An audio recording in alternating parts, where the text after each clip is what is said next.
Hi, Don Regio Dolphins. Welcome back for another installment of the Westing Game. Today we're going to be reading chapters 7 and 8, which is all about the game. It's setting the stage for the game. It's pairing up the players. But before we get started, I want to review what we worked on yesterday.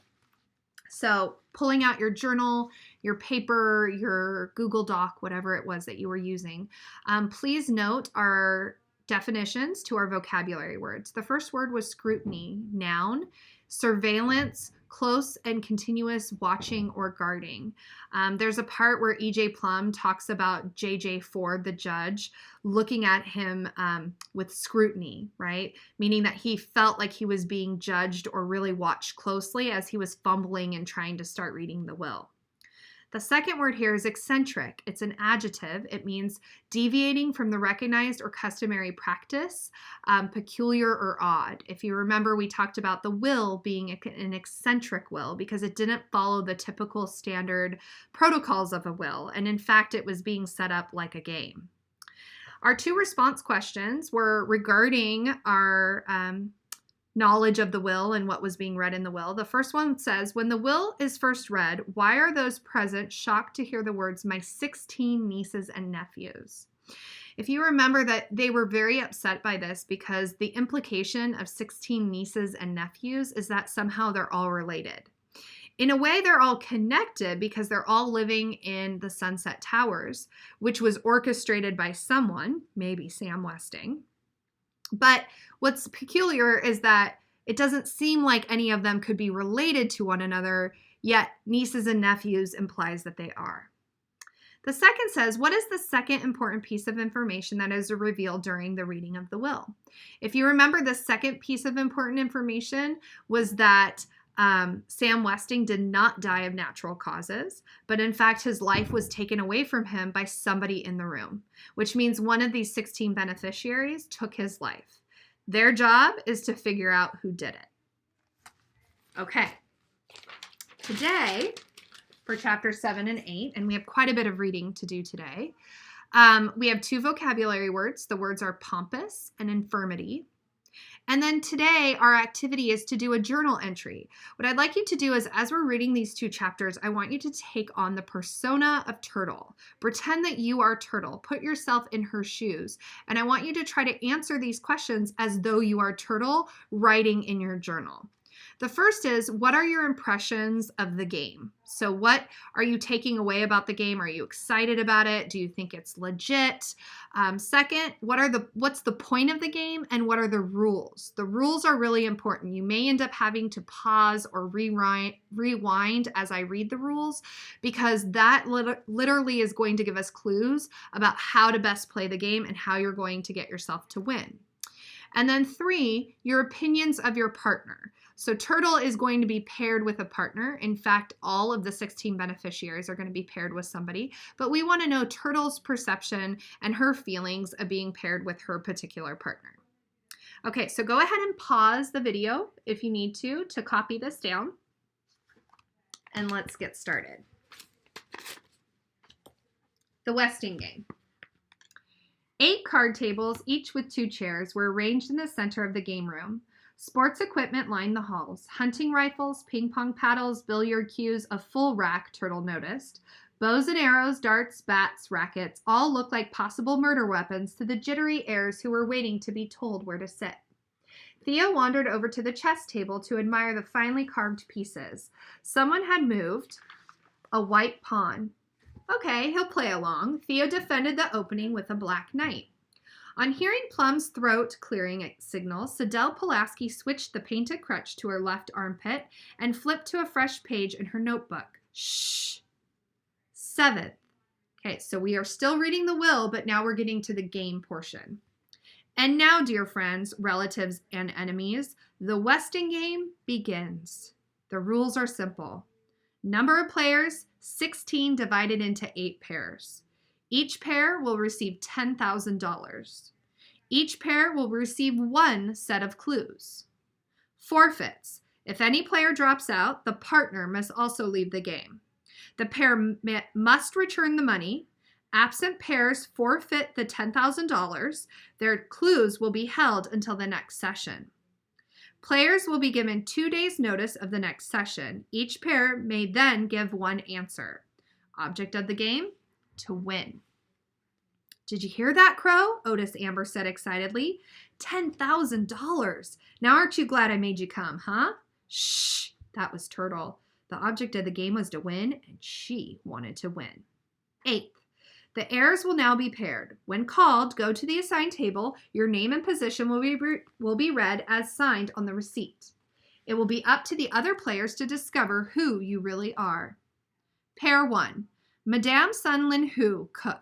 Jake Wexler, standing or sitting when not lying down. Grace Wexler did not understand her husband's joke about position. Mr. Hu did, but he was in no mood for humor. $10,000 was at stake. Both pleaded for their absent spouses. Emergency operation? My wife doesn't even speak English. To no avail. Table 1 remained empty and moneyless. Partner 2, Turtle Wexler, witch, and Flora Baumbach, dressmaker. Sighs of relief greeted the naming of Turtle's partner, but Flora Baumbach seemed pleased to be paired with the kicking witch. At least her face was still puckered in that elfin grin. Turtle had hoped for one of the high school seniors, especially Doug Hu. Pair 3, Christos Theodorakis, birdwatcher. D. Denton Deer, intern, St. Joseph's Hospital, Department of Plastic Surgery. Theo protested. He and his brother should be paired together. Chris was his responsibility. Mrs. Wexler protested. Dr. D should be paired with his bride-to-be. D. Denton Deer protested, but silently. If this had been arranged for free medical advice, they, whoever they are, were mistaken. He was a busy man. He was a doctor, not a nursemaid. But Chris was delighted to be part of the outside world. He would tell the intern about the person who limped into the Westinghouse. Maybe that was the murderer, unless his partner was the murderer. This was really exciting, even better than television. Group 4, Alexander McSuthers, doorman. J.J. Ford, judge, Appellate Division of the State Supreme Court. The heirs watched the jaunty doorman pull out a chair for the judge. It had never occurred to them that Sandy was a nickname for Alexander. But that couldn't be what Sam Westing meant by, it will be up to the other players to discover who you really are. Or could it? The judge did not return the chip-tooth smile. Doorman, he calls himself, and the others had signed simple things too, like cook or dressmaker. The podiatrist had even made fun of his position. She must seem as pompous as that intern putting on airs with that title. Well, she had worked hard to get to where she was. Why shouldn't she be proud of it? She was no token. Her record was faultless. Watch it, Josie. Joe, Westing's getting to you already, and the game has already begun. So notice here that we use our first vocab word, pompous. She's referring it to like arrogant or self-centered. Everybody else, when they're naming their positions, are being really kind of humble, cook, dressmaker, but she listed her full title. Pair 5, Grace Windsor Wexler, heiress, James Shin Hu, restaurateur. Grace Windsor Wexler ignored the snickers. If she was not the heiress now, she would be soon. What with her clues, Angela's clues, Turtle's clues, Denton's clues, and the clues of Mr. Hu's obedient son, $5,000 lost? Oh well, who needs Jake anyway? She'd win on her own. You'll be happy to know that Mr. Westing was really my Uncle Sam, she whispered to her partner. So what, thought Mr. Hu, $5,000 lost? He should have told his wife about this meeting, dragged her along. Sam Westing, the louse, has cheated him again. Whoever killed him deserves a medal. Partner 6, Bertha Erica Crow, Good Salvation Soup Kitchen, and Otis Amber, deliverer. The delivery boy danced a merry jig, but Crow, her sore foot squeezed back into her tight shoe, headed for table 6 with a grim face. Why were they all watching her? Did they think she killed Wendy? Could the guilty know her guilt? Repent! Crow limps, Chris Theodorakis noted. Group 7, Theo Theodorakis, brother, Doug Hu, first in Allstate High School mile run. They slapped hands, and Doug jogged to table 7. Theo moved more slowly, passing the chessboard. He saw that White had made a second move. He countered with a black pawn. Maybe he should not have written brother, but like it or not, that was his position in life. Chris was smiling at him in pure sweetness, which made Theo feel even guiltier about his resentment. I guess that makes us partners, Miss Pulaski, Angela said. Pardon me, did you say something? Partner 8, Sidel Pulaski, secretary to the president, and Angela Wexler, none. Angela stepped tentatively behind the secretary, not knowing whether to ignore her disability or to take her arm. At least her crippled partner could not be the murderer, but it was embarrassing being paired with such a... No, she shouldn't feel that way. It was her mother who was upset. She could feel the indignant anger without having to look at Grace. Her perfect daughter was paired with a freak. What good luck, the hobbling Sidel Pulaski thought. Now she would really be noticed with such a pretty young thing for a partner. They might even invite her to the wedding. She'd paint a crutch white with little pink nosegays. Denton Deer was troubled. What in the world did Angela mean by none? Once again, Edgar Jennings Plum cleared his throat. Nasal drip, Denton Deer whispered, confining the latest diagnosis to his partner. Chris giggled. What's the cripple kid so happy about, the intern wondered. 9th, money. Each pair in attendance will now receive a check for the sum of $10,000. The check cannot be cashed without the signatures of both partners. Spend it wisely or go for broke. May God thy gold refine. A piercing shriek suddenly reminded the Westing heirs of murder. While passing out the checks, the lawyer had stepped on Crow's sore foot. Is this legal, Judge? Sandy asked. It is not only legal, Mr. McSuthers, Judge Ford replied, signing her name to the check and handing it to the doorman. It is a shrewd way to keep everyone playing the game.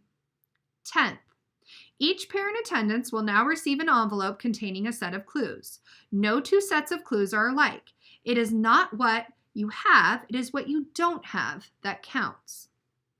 Placing the last of the envelopes on table 8, the young lawyer smiled at Angela. Sidel Pulaski smiled back. This makes no sense, Denton Deer complained. 4 clues typed on cut squares of Westing super-strength paper towels lay on the table before him. Arms and elbows at odds, with fingers fanned, Chris tried to rearrange the words in some grammatical, if not logical, order. Hey, watch it, the intern shouted as one clue wafted to the floor. Flora Baumbach leaped from her chair at the next table, picked up the square of paper, and set it face down before the trembling youngster. I didn't see it, she announced loudly. I really didn't see it, she repeated under the questioning gaze of her partner, Turtle Wexler Witch. The word she had seen was plain. The players protected their clues more carefully now. Hunched over the tables, they moved the paper squares this way and that way, mumbling and grumbling. The murderer's name must be there somewhere. Only one pair had not yet seen their clues. At table 8, Sidel Pulaski placed one hand on the envelope, raised a finger to her lips, and tilted her head toward the other heirs. Just watch and listen, she meant. She may be odd, but she's smart, Angela thought. Since each pair had a different set of clues, they would watch and listen for clues to their clues. The delivery boy slapped his partner on the back. That's odd, old pal. Queen Crow and King Amber. What's this? Oh, or no. Doug Who turned a clue upside down, then right side up again. Theo jabbed an elbow in his ribs and turned to see if anyone had heard. Angela lowered her eyes in time. J.J. Ford crumbled the clues in her fist and rose in anger. I'm sorry, Mr. McSuthers. Playing a pawn in this foolish game is one thing, but to be insulted with minstrel show dialect? Please, Judge, please don't quit on me, Sandy pleaded. I'd have to give back all that money. It would break my wife's heart and my poor kids. Judge Ford regarded the desperate doorman without pity. So many had begged before her bench. Please, Judge, I lost my job, my pension. I can't fight no more. Don't quit just because of some nonsensical words. Sticks and stones can break my bones, but words will never hurt me, she had chanted as a child. Words did hurt, but she was no longer a child, nor a hanging judge, and there was always the chance. All right, Mr. McSuthers, I'll stay. J.J. Ford sat down, her eyes sparking with wickedness. And we'll play the game just as Sam Westing would have played it. Mean. Flora Baumbach squeezed her eyes together and screwed up her face. She was concentrating. Haven't you memorized them yet? Turtle didn't like the way Otis Amber's scrawny neck was swiveling high out of his collar. And what was Angela staring at? Yes, I think so, the dressmaker replied, but I can't make heads or tails of them. They make perfect sense to me, Turtle said. One by one, she put the clues in her mouth, chewed and swallowed them. Gibberish, Mr. Who muttered. Grace Windsor Wexler agreed. Excuse me, Mr. Plum, but what are these clues to? I mean, exactly what are we supposed to find? Purple waves, Sandy joked with a wink at Turtle. Mrs. Wexler uttered a cry of recognition and changed the order of 2 of her clues. It's still gibberish, Mr. Who complained. Other players pressed the lawyer for more information. Ed Plum only shrugged. Then could you please give us copies of the will? A copy will be on file, Judge Ford began.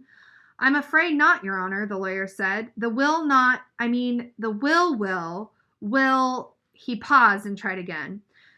The will not be filed until the 1st of the year. My instructions specifically state that no heir is allowed to see any of the documents until the game is over. No copy? That's not fair. But wait, they did have a copy, a shorthand copy. Sidel Pulaski had plenty of attention now. She smiled back at the friendly faces, revealing a lipstick stain on her front teeth.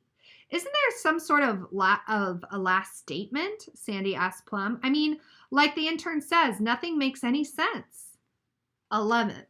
Senseless, you say? Death is senseless, yet makes way for the living. Life, too, is senseless unless you know who you are, what you want, and which way the wind blows. So on with the game. The solution is simple if you know whom you are looking for. But heirs, beware. Be aware. Some are not who they say they are, and some are not who they seem to be. Whoever you are, it's time to go home. God bless you all, and remember this. Buy Westing Paper Products. Chapter 8. The Paired Heirs. During the night, Flora Baumbach's itsy-bitsy snowflakes raged into a blizzard. The tenants of Sunset Towers awoke from clue-chasing, blood-dripping dreams, bound in twisted sheets and imprisoned by 15-foot snowdrifts. No telephones, no electricity, snowbound with a murderer. The slow procession looked like some ancient mysterious rite as partner sought out partner on the windowless stairs and silent pairs threaded through the corridors in the flickering light of crooked, color-striped candles, the product of Turtle's stint at summer camp. These handmade candles are both practical and romantic, she said, peddling her wares from apartment door to frighten tenants at 7 a.m. Oh, it's only Turtle. And the colored stripes tell time, which is very handy if your electric clock stopped. Each stripe burns exactly 1/2 hour more or less. 12 stripes, 6 hours. How much? Not wishing to take advantage of this emergency, I've reduced the price to only $5 each. Outrageous! Even more so when the electricity came on 2 hours after her last sale. Sorry, no refunds, Turtle said. No matter. What was $5 to heirs of an estate worth $200 million? Clues. They had to work on those clues behind closed doors. Whispers someone may be listening. Not all the heirs were huddled in plotting, puzzle-solving pairs. Jake Wexler had retreated to his office after a long and loud argument with his wife.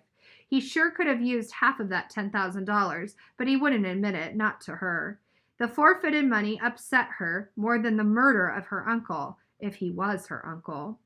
5 floors above, Jake's partner stood before the restaurant's front window staring at the froth on the angry lake and beyond. No one had bothered to tell Madame Who about the Westing game. Other players were snowbound elsewhere, Denton Deer in the hospital, Sandy at home. No one gave a thought to where Otis Amber or Crow might be. But Sidel Pulaski was there, thumping her crutch against the baseboards as she limped through the carpeted halls on the arm of her pretty partner. Not 1, but 7 tenants had invited her to morning coffee or afternoon tea. Murder or not, they had to see Pulaski's copy of that will. 3 lumps, please. Angela drinks it black. Your health. Thank the Lord I'm still able to hobble about. Your job?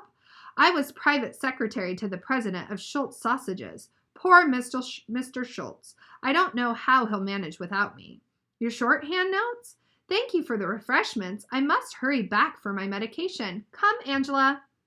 One heir had not invited them in, but that didn't stop Sidel Pulaski from barging into apartment 2D.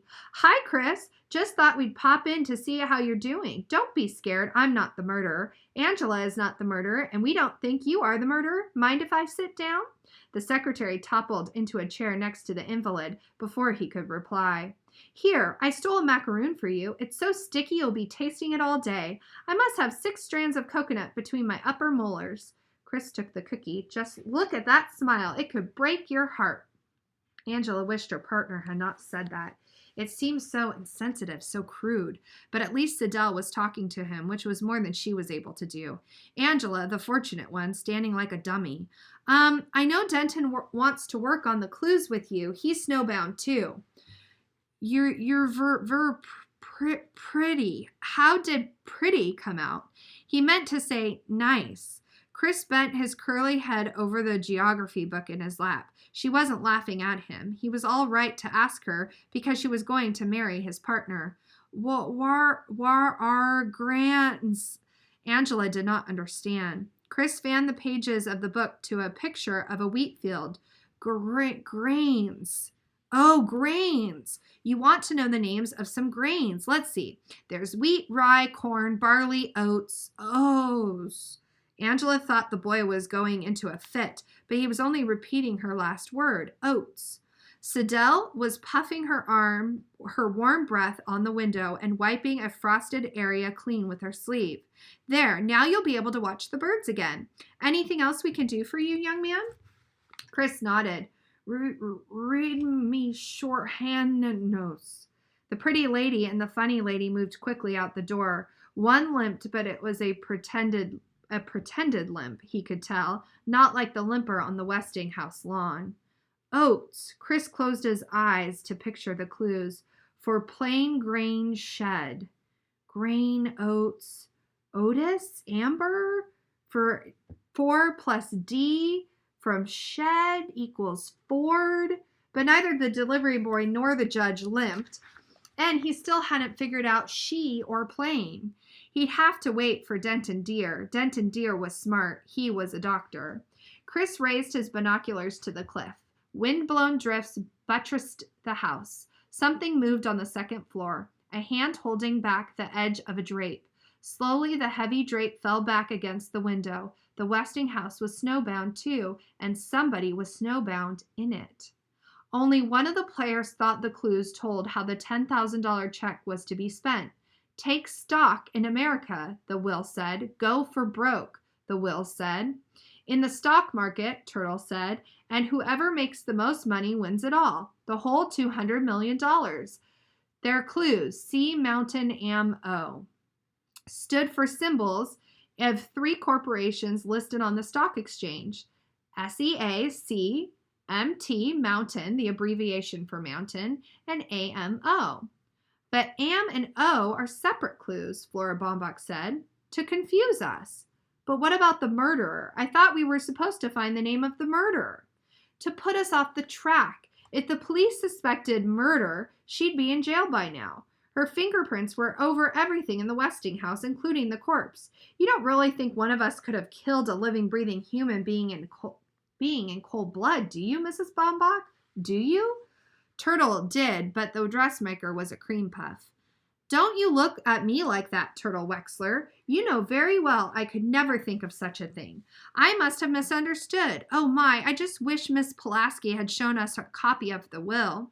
Turtle returned to her calculations, multiplying numbers of shares times price, adding a broker's commission, trying to total the sums to the $10,000 they had to spend. Flora Baumbach may have been wrong about the murder, but she was not convinced of Turtle's plan. What about buy Westing paper products? I'm sure that was in the will. Great, Turtle exclaimed. We'll do just that. We'll add WPP to the list of stocks we're going to buy. Flora Baumbach had watched enough television commercials to know that buy Westing paper products meant that as soon as she could get to the market, she'd buy all the Westing products on the shelf. Still, it felt good having a child around again. She'd play along gladly. You know, Turtle, you may be right about putting our money in the stock market. I remember the will said, "May God thy gold refine." That must be from the Bible. Shakespeare, Turtle replied. All quotations were either from the Bible or Shakespeare. Mr. Who moved aside a full ashtray with a show of distaste and rearranged the clues. Purple fruited makes more sense. Grace Wexler looked across the restaurant to the lone figure at the window. Are you sure your wife doesn't understand English? I mean, after living here so long? That's my second wife. She came over from Hong Kong 2 years ago. She does look young, but it's so hard to tell ages of people of the Oriental persuasion, Grace said. Why was he glaring at her like that? Your wife is quite lovely, you know, so doll-like and inscrutable. Who bit off half of a chocolate bar? He had enough problems with the empty restaurant, a lazy son, and his nagging ulcer. Now he has to put up with this bigot. Grace lit another cigarette and rearranged the clues to read Purple Waves. You heard the doorman say purple waves. It must mean something.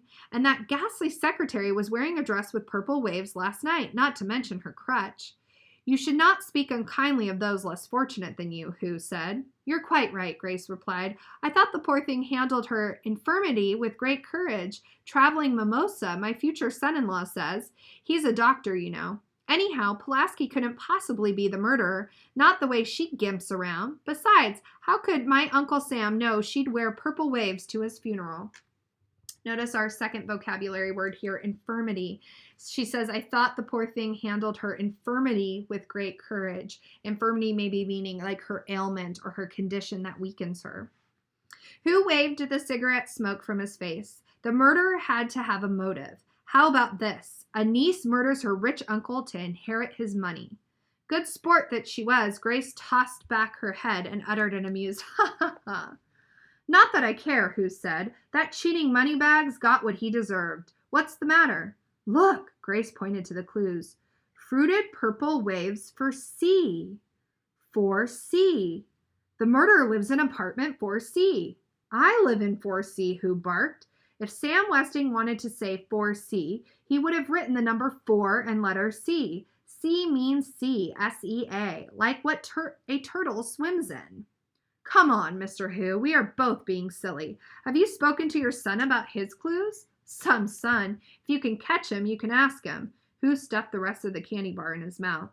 And some business I've got here. Everybody orders up, nobody orders down. That coffee shop is sending me to the poorhouse. And your Angela and that Pulaski woman, they didn't show us the will. They didn't give us their clues. They didn't pay for 3 cups of jasmine tea and 6 almond cookies, and you smoke too much.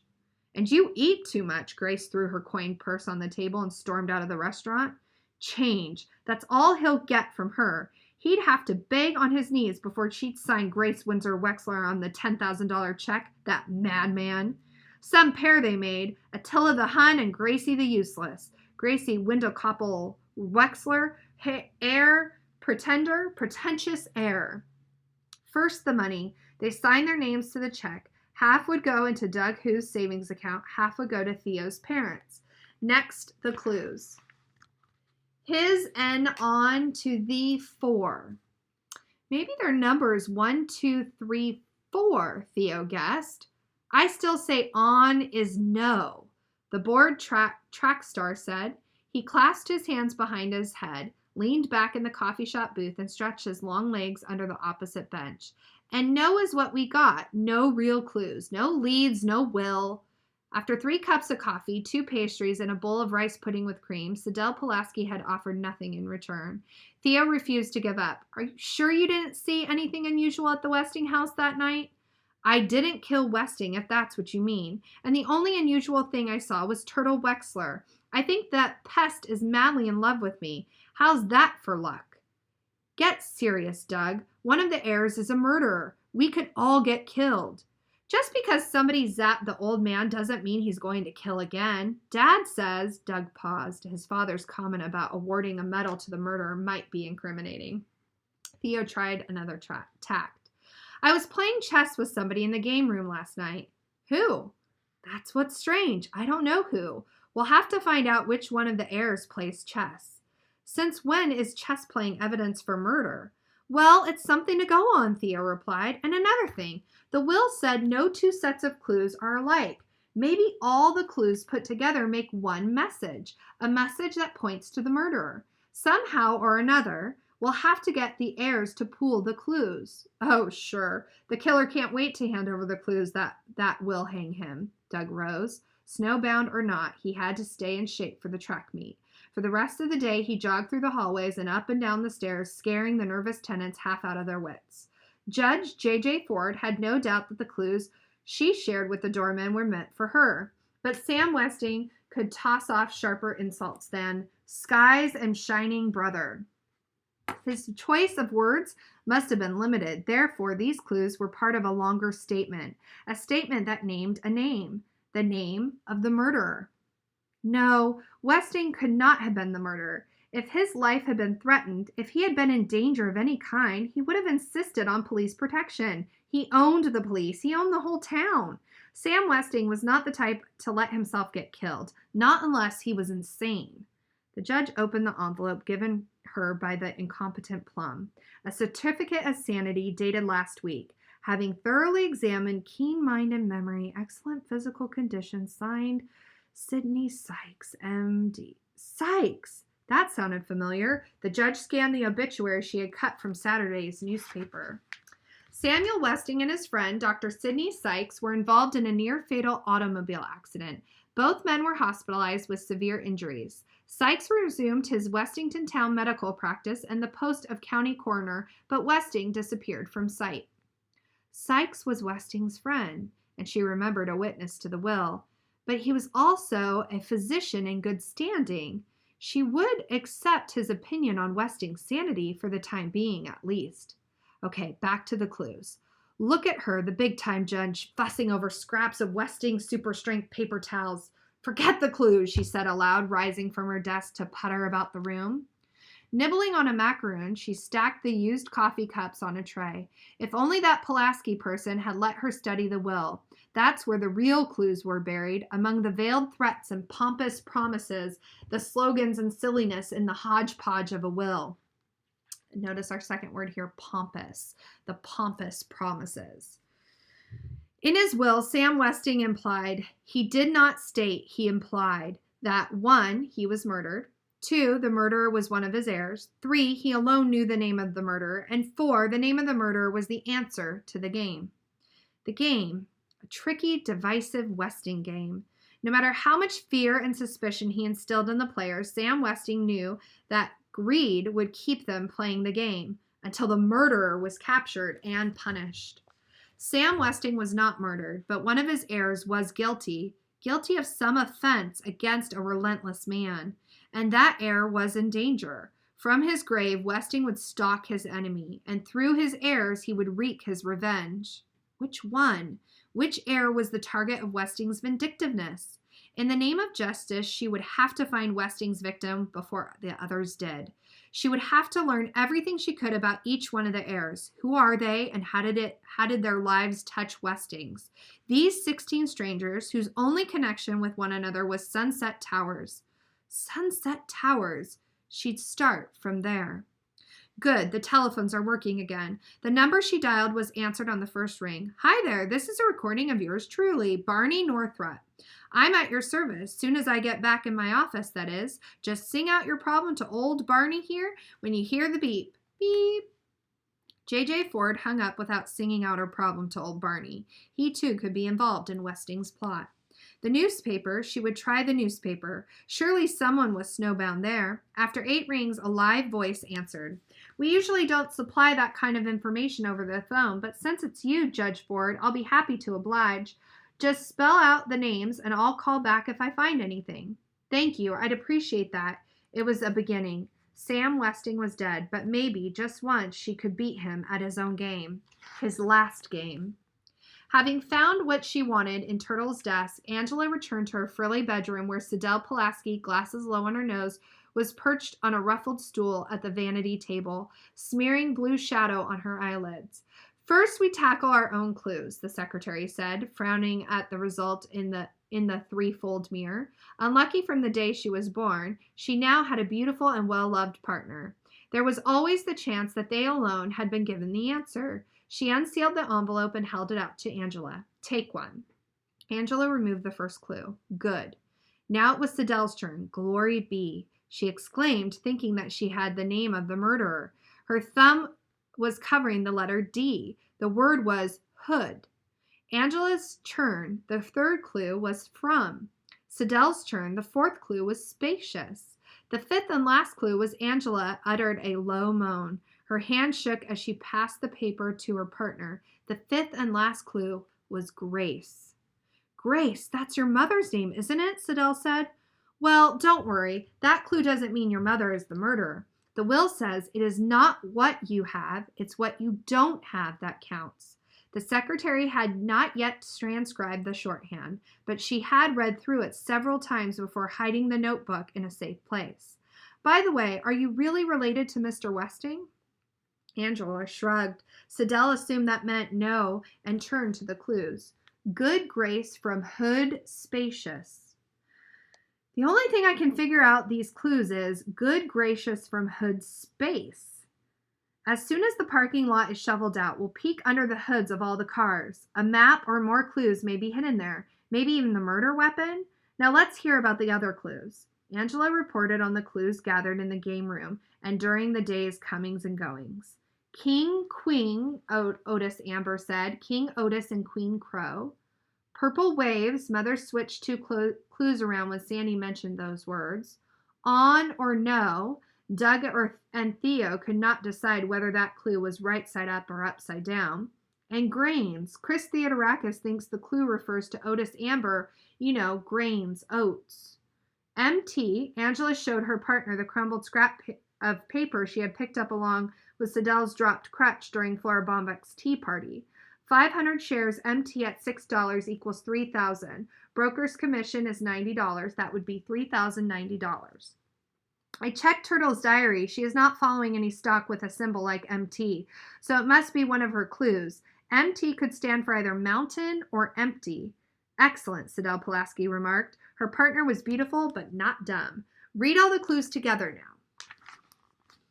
Good hood from spacious grace, king, queen, purple waves, on, no, grains, mountain, empty.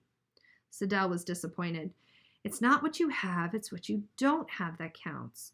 And what we don't have is a verb. Nothing makes sense without a verb. What about the judge? Judge Ford thought her clues were an insult, and she said something about playing a pawn in Westing's game. The obituary. Angela handed Siddell the newspaper taken out of Turtle's drawer. What's that?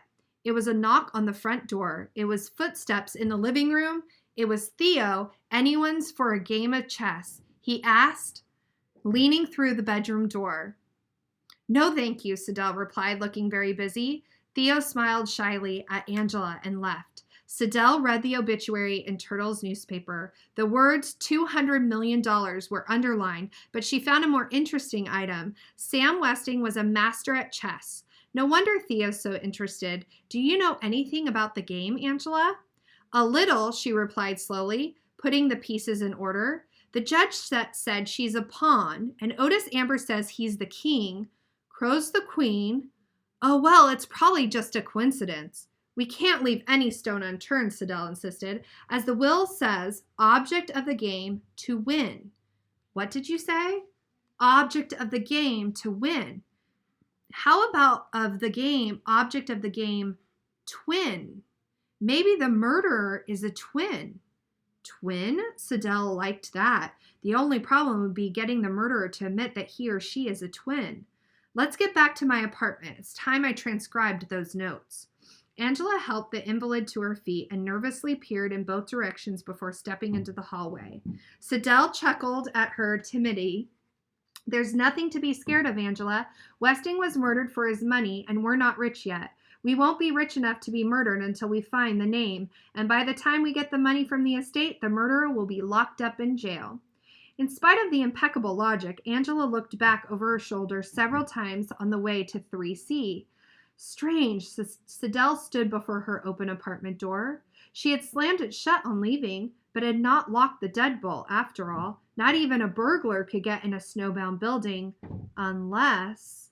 Angela, too frightened to notice that Siddell ran through the apartment with her crutch in the air, found her partner in the bathroom frantically tossing soiled towels from the hamper.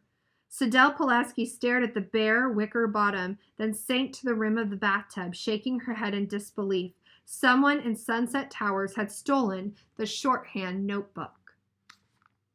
Okay, that was a lot of reading today. So, we have started the game. The partners have made their way back to Sunset Towers, and they are now trying to piece together the clues. Again, if you remember from the journal entry, your goal right now is to take on the persona of Turtle. See all of these clues from her eyes. What's the object of the game? What are the rules of the game? What is her opinion of her partner? And honestly, what's her impression of the game right now? Where's her mind compared to everybody else's? All right. I will be with you again next week. I'm very excited. I hope you guys have a really good weekend, and I will see you guys on Monday for more reading. Take care. Bye, Dolphins.